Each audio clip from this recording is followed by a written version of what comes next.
Dear friends, next chapter is biodiversity and conservation. Biodiversity and conservation. Biodiversity म्हणजे काय? Diversity म्हणजे विविधता, सजीवांमध्ये असणारी विविधता. Variety of organisms are present on earth. Lifestyle वेगळे आहेत, मॉर्फोलॉजिकल डिफरन्स असतील, काही इंटरनल डिफरन्स असतील, फंक्शनल डिफरन्स असतील. अशा वेगवेगळे पण जे आपल्याला या निसर्गात दिसतं त्यालाच आपण म्हणतो biodiversity. Varieties of organisms are present on earth. Collectively it is called as biodiversity. Biodiversity ही टर्म एडवर्ड विल्सन यांनी यूज केलेली आहे. आणि पूर्वी आपल्याला आकडेवारी, पूर्वी आपण diversity of life living world चॅप्टरचा विचार केला तर त्याच्यामध्ये आपण हे सांगितलेलं आहे की there are about 1.7 to 1 million species on earth. एवढ्या मोठ्या प्रमाणावरती या अर्थवरती स्पीसीज असाव्यात असं पूर्वी सांगितलं गेलेलं आहे. आणि यांचं कंपॅरिझन केलं तर 1.2 ॲनिमल्स आहेत, म्हणजे ॲनिमल्स जास्त आहेत, आणि फक्त 0.5 मिलियन प्लांट्स आहेत. So major species on earth are animals. Near about 70% species of animals are found on earth. आणि near about 20% म्हणजे 20% या अर्थवरती प्लांट्स असावेत. 20% या अर्थवरती प्लांट असावेत. आता ही पूर्वीची आकडेवारी झाली या 1.7 to 1.8 मिलियन. पण आत्ताची आकडेवारी सांगते there are about 20 to 50 million species must be present on earth. याची निश्चित आकडेवारी आपल्याला का सांगता येत नाही? कारण आणखी आपल्याला भरपूर स्टडी करायचा आहे. त्यामुळं आपण ही आकडेवारी जर पाहिली तर त्याच्यामध्ये बरेच व्हेरिएशन पाहायला मिळतात. काही का असेना या पृथ्वीवरती ही पृथ्वी जैवविविधता बायोडायव्हर्सिटीनं नटलेली आहे. लाखो प्रकारचे प्लांट्स आहेत, लाखो प्रकारचे ॲनिमल्स आहेत, मायक्रो ऑर्गॅनिझम्स आहेत, लायकेन्स आहेत, फंजाय आहेत, कितीतरी प्रकारच्या व्हरायटीज या अर्थवरती आहेत. आणि यालाच आपण म्हणतो biodiversity.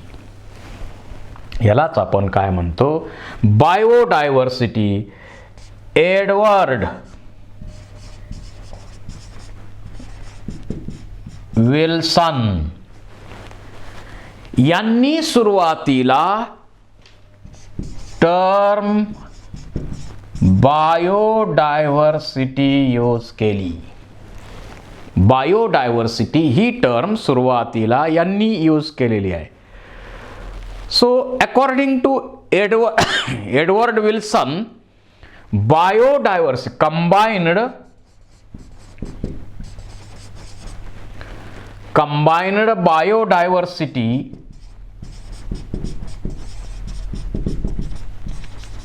at all levels of biological organization. Combined biodiversity at all levels of organization.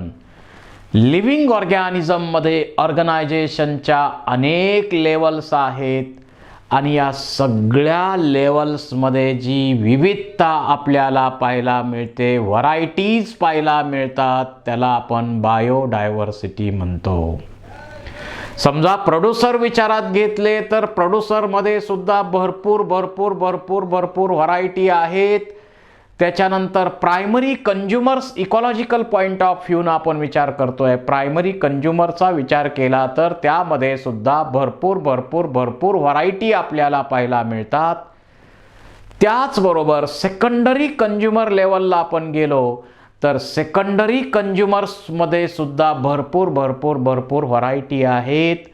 Tertiary कंझ्युमरमध्ये सुद्धा भरपूर व्हरायटीज आपल्याला पाहायला मिळतील. इव्हन डिकम्पोजरमध्ये सुद्धा भरपूर व्हरायटीज आपल्याला पाहायला मिळतील. म्हणजे प्रत्येक ट्रॉपिक लेवलचा विचार केला तर प्रत्येक ट्रॉपिक लेवलला सुद्धा मोठ्या प्रमाणावर बायोडायव्हर्सिटी आपल्याला पाहायला मिळेल. इकॉलॉजिकल पॉइंट ऑफ व्ह्यूनं इकॉलॉजिकल पॉइंट ऑफ व्ह्यूनं विचार घेतला तर diversity ecologically diversity is most important, अतिशय महत्वाची आहे बायोडायव्हर्सिटी. आता इंडियाचा विचार केला तर इंडियामध्ये फार मोठ्या प्रमाणात बायोडायव्हर्सिटी आपल्याला आढळते. So India is a rich in biodiversity. Because का इंडियामध्ये रिच आहे biodiversity? Because occurrence of large number of ecosystems. Ecologically, biodiversity is most important. In India is a rich in biodiversity. इंडियामध्ये बायोडायव्हर्सिटी मोठ्या प्रमाणावर आहे because of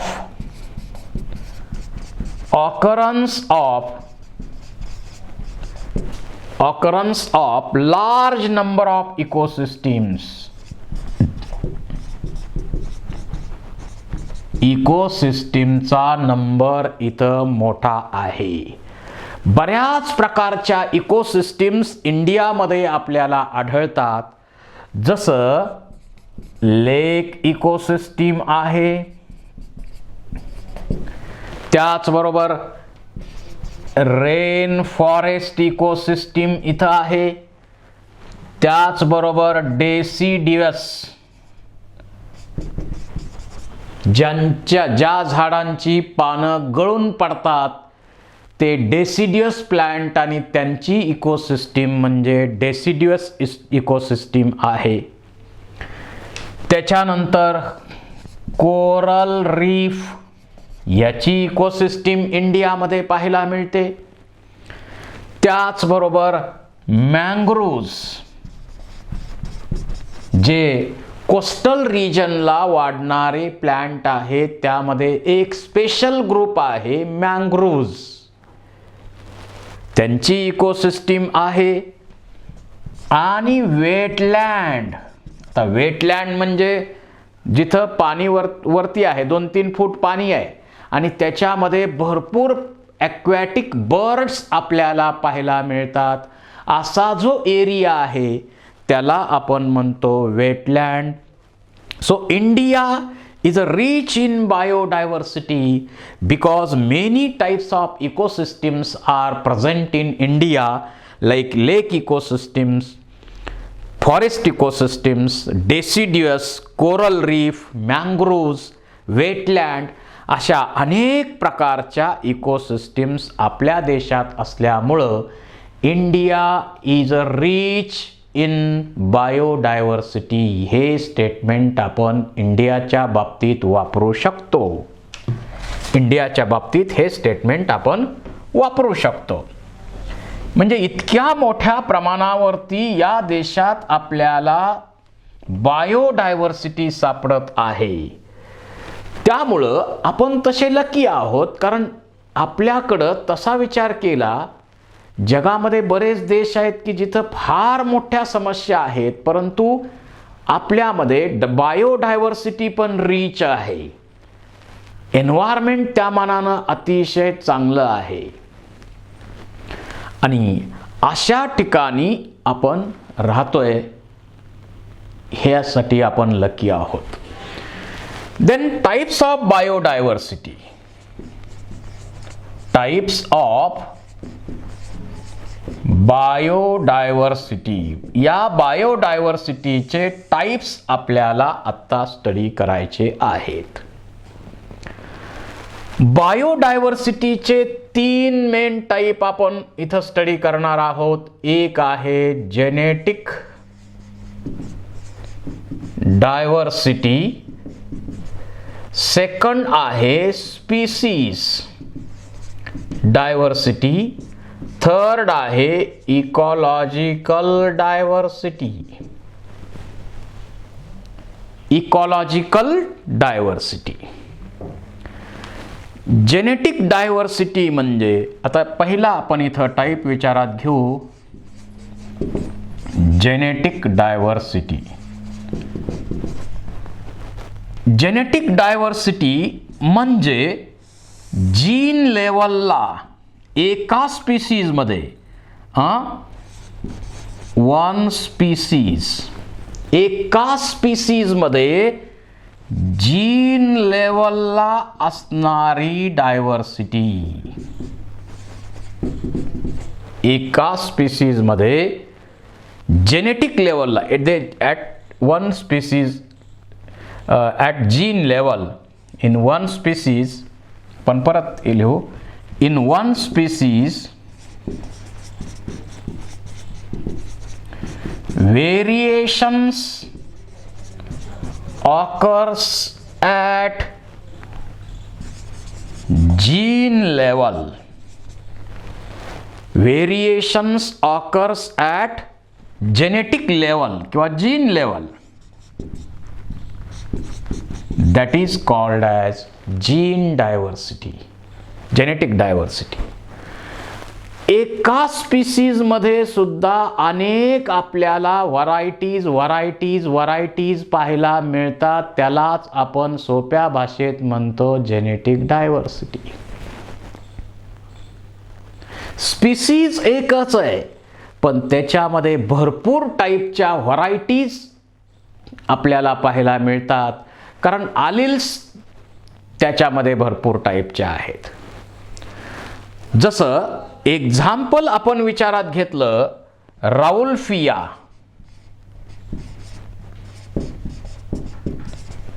जर Rauvolfia ओमिटोरिया त्याच्याबरोबर Rauvolfia सर्पेंटेना हे पण स्पीसीज आहे. परंतु हिमालयामध्ये वेगवेगळ्या ॲटिट्यूडला, काही खालच्या भागात, काही त्याच्यावरती ॲटिट्यूड हाय उंचीवर, पुन्हा उंचीवर, पुन्हा उंचीवर, पुन्हा उंचीवर, या बऱ्याच ठिकाणी राउल्फिया ओमिटोरिया ही जी स्पीसीज आहे, ही स्पीसीज हिमालयामध्ये वाढते. आणि याच्यामधून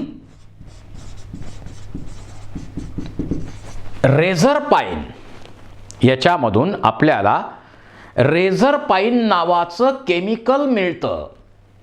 रेझर पाईन नावाचं केमिकल मिळतं जे हार्टशी म्हणजे ब्लड प्रेशरशी संबंधित किंवा इतर डिसऑर्डरवरती आपण त्याचा वापर करू शकतो.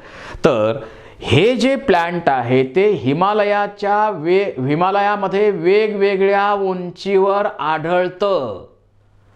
परंतु त्याच्यामध्ये या रेझर पाईनचं कॉन्सन्ट्रेशन आणि पोटेन्शी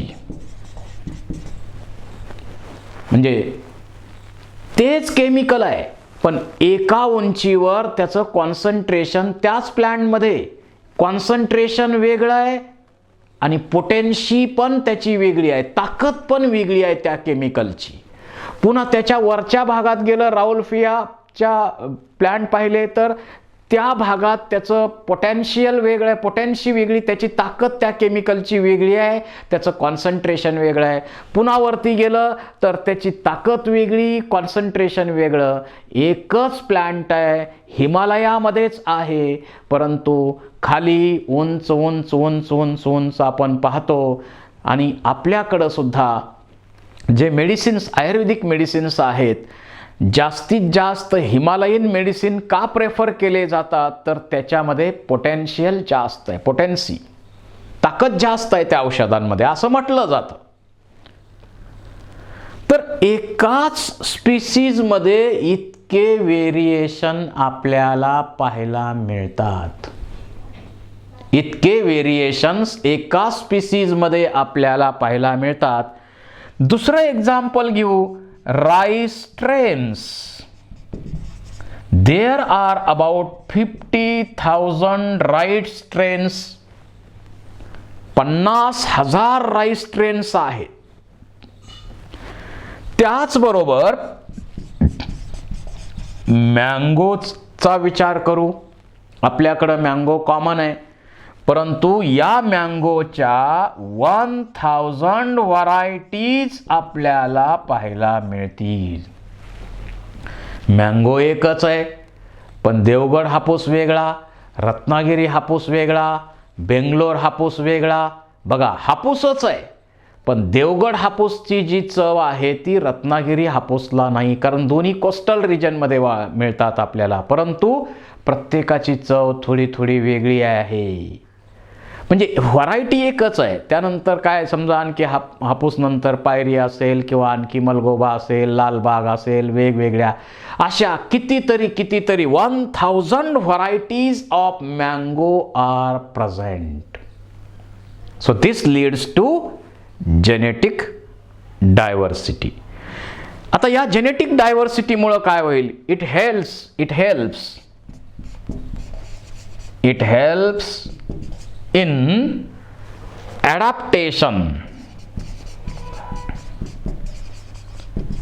adaptations and speciation. एका स्पीसीज मध्ये इव्होल्यूशन होऊन नवीन स्पीसीज तयार होते, त्याला आपण म्हणतो स्पेसिएशन. आणि स्पेसिएशनच्या प्रोसेसमध्ये किंवा ॲडॅप्टेशनच्या प्रोसेसमध्ये जेनेटिक डायव्हर्सिटी आपल्याला मदत करत असते. So this is the genetic diversity. याला आपण जेनेटिक डायव्हर्सिटी म्हणतो. त्यानंतर आता एका स्पीसीजचा विचार केला, पण आता आपल्याला स्पीसीज डायव्हर्सिटी चा स्टडी करायचा आहे. स्पीसीज डायव्हर्सिटी स्टडी करायची आहे. तर पूर्वी असं म्हटलं जात होतं, there are about 1.7 to 1 million species on earth. एवढ्या स्पीसीज अर्थ वरती असाव्यात असं म्हटलं जात होतं. आता म्हटलं, आणि याच्यामध्ये सुद्धा 1.2 मिलियन ॲनिमल्स आहेत आणि 0.5 मिलियन प्लांट्स आहेत. आता ही पूर्वीची आकडेवारी झाली. आत्ता असं म्हटलं जातं, there are about 20 to 50 million species on earth. एवढ्या मोठ्या प्रमाणात स्पीसीजचा नंबर असावा, कारण आणखी आपल्याला भरपूर शोध घ्यायचा आहे, भरपूर शोध घ्यायचा आहे. त्यामुळं निश्चित आकडेवारी त्याची आपल्याला आजही सांगता येणार नाही. It is a diversity at species level, that is species diversity. Species लेवलला असणारी डायव्हर्सिटी.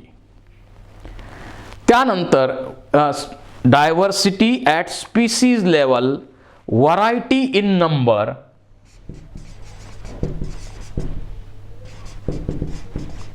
नंबरमध्ये त्याची व्हरायटी आहे.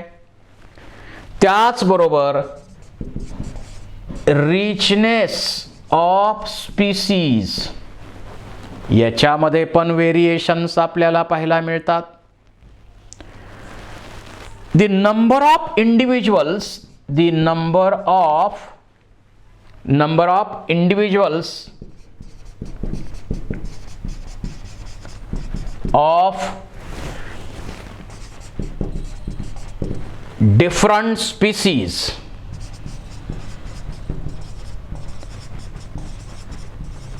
represents, number of individuals of different species represents species unevenness.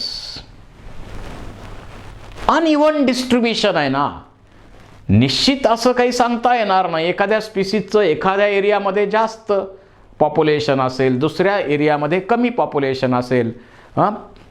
Population प्रत्येक ठिकाणी वेगळं असणार त्याचं. Number of species in particular area,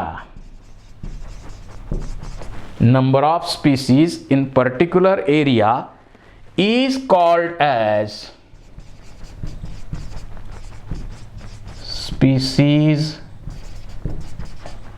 richness. त्याला आपण स्पीसीज रिचनेस म्हणतो. एखाद्या एरियामध्ये किती स्पीसीज आहेत. जसं एखादा एरिया घेतला, एखादं आपण हॅबिटॅट घेतलं, तर त्या एखाद्या हॅबिटॅटमध्ये समजा 10 स्पीसीज सापडल्या, एखाद्या हॅबिटॅटमध्ये 50 स्पीसीज सापडतील, एखाद्या हॅबिटॅटमध्ये 100 स्पीसीज सापडतील. त्याला आपण म्हणतो species richness. Species diversity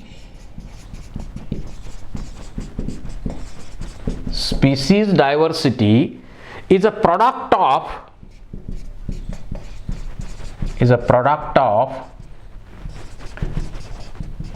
richness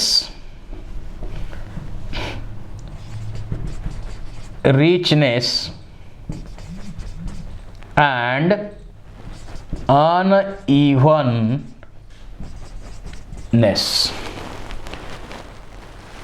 याचं एक्झाम्पल म्हणजे स्पीसीज डायव्हर्सिटी हा प्रॉडक्ट झाला, कारण रिचनेस जो आहे तो सगळीकडे सारखा नाही आहे. एखाद्या एरियामध्ये रिचनेस जास्त आहे, एखाद्या एरियामध्ये रिचनेस कमी आहे. अगदी किंवा डिस्ट्रीब्युशन काही ठिकाणी काही अनइव्हन डिस्ट्रीब्युशन आहे सगळ्यांचं. आता एखाद्या एरियामध्ये जास्त आहे, एखाद्या एरियामध्ये कमी आहे, म्हणजे अनइव्हन डिस्ट्रीब्युशन आहे. For example, amphibian diversity is more in Western Ghats. Western Ghats मध्ये ॲम्फिबियनची डायव्हर्सिटी मोठ्या प्रमाणावर आढळते दॅन ईस्टर्न घाट्स. वेस्टर्न घाट म्हणजे महाराष्ट्राचा हा वेस्ट रिजन, काही कर्नाटकचा रिजन येईल, गोव्याचा रिजन येईल. अशा प्रकारचा हा वेस्टर्न घाटचा जो एरिया आहे त्याच्यामध्ये मोठ्या प्रमाणावरती ॲम्फिबियनची डायव्हर्सिटी आढळते. जेवढी ॲम्फिबियनची डायव्हर्सिटी वेस्टर्न घाटमध्ये आहे तेवढी डायव्हर्सिटी ईस्टर्न घाट्स एरियामध्ये नाही आढळत. म्हणजे इथं रिचनेस म्हणा अनइव्हननेस तुम्हाला स्पीसीजच्या बाबतीत पाहायला मिळतो. आता स्पीसीजचा विचार केला तर आपल्याला याचा NCERT मध्ये काही डेटा दिलेला आहे आपल्याला, त्याचं कंपॅरिझन आपण इथं करूया. समजा इनव्हर्टिब्रेटचा विचार करू. इनव्हर्टिब्रेटचा विचार आपण केला तर इनव्हर्टिब्रेटमध्ये मेजर पार्ट जो आहे तो इन्सेक्टनी ॲक्वायर केलाय. मेजर पार्ट जो याचा आहे तो इन्सेक्टनं, म्हणजे या अर्थवरती सर्वात जास्त ॲनिमल कोणते, आर्थ्रोपॉड्स, त्यातलेही insect. So in invertebrates, most of the area is covered by insects. मोठ्या प्रमाणावर इन्सेक्ट्स आहेत. इन्सेक्ट नंतर मग त्याच्यानंतर येतात मोलस्का. मोलस्का नंतर येतात क्रस्टॅसियन्स आणि मग त्याच्यानंतर येतात अदर ॲनिमल्स. आता अदर ॲनिमल्स तुम्ही म्हणाल इथं तुम्ही दाखवताना काय दाखवलेलं आहे, इथं तुम्ही दाखवताना 1 नंबरला तर इन्सेक्ट आहेत, मोठ्या प्रमाणावर इन्सेक्ट आहेत, 70% किंवा त्याच्यापेक्षा जास्त प्रमाणात इन्सेक्ट आहेत. त्याच्यानंतर मोलस्का येतात, त्यानंतर क्रस्टॅसियन येतात, त्यानंतर हे क्रस्टॅसियन येतात असं इथं म्हणतोय. आणि ऑदर ॲनिमल याचा एरिया जास्त दिसतोय आपल्याला, पण ऑदर ॲनिमल्समध्ये एक ग्रुप आहे का, जसं इथं इन्सेक्ट एक ग्रुप आहे, मोलस्का एक ग्रुप आहे, क्रस्टॅसियन एक ग्रुप आहे, तसं ऑदर ॲनिमलमध्ये एक ग्रुप नाही आहे. त्याच्यामध्ये पोरीफेरा येतील, सिलेंट्रेटा येतील, टिनोपोरा येतील, त्याच्यानंतर काय आणखी प्लेटी हेल्मिंथस, निमॅट हेल्मिंथस, ॲनिलिडा, आर्थ्रोपोडा इकडे घेतला आहे, त्यातलाही बाकीचे आर्थ्रोपोड्स. त्याच्यानंतर इतर आहेत, इकायनोडर्मेटा आहेत, हेमिकॉर्डेटा आहेत. आता इनव्हर्टिब्रेट म्हणजे त्याच्यामध्ये सुरुवातीचे ज्यांच्यामध्ये व्हर्टिब्रल कॉलम नाही आहे असे सगळे राहिलेले ॲनिमल्स या ग्रुपमध्ये येतील. हा सगळ्यांचा मिळून ग्रुप आहे, त्यामुळं मोठा जरी असला तरी याचं पर्सेंटेज जे आहे टोटल ॲनिमलच्या ते कमीच आहे, कारण सगळे ग्रुप मिक्स आहे तिथं. रिमेनिंग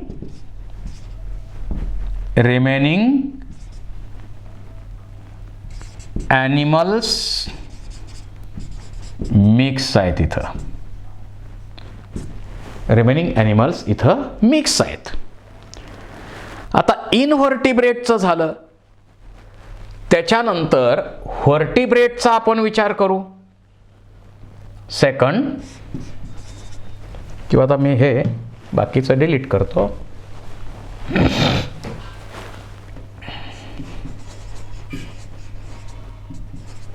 जर आपण व्हर्टिब्रेट्स ज्यांच्यामध्ये पाठीचा कणा आहे असे व्हर्टिब्रेट यांचं आपण पर्सेंटेज विचारात घेतलं, ॲनालिसिस केलं, तर यामध्ये सर्वात मोठा ग्रुप जो आहे तो आहे फिश. सर्वात मोठा ग्रुप जो आहे इथं पायसेस आहेत. पायसेस.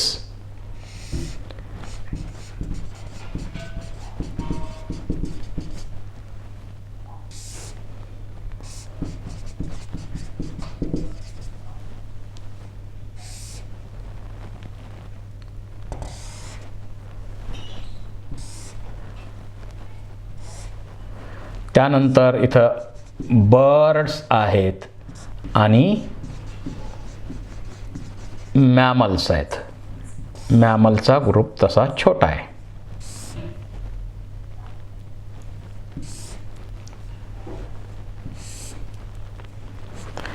जर याचं आपण ॲनालिसिस केलं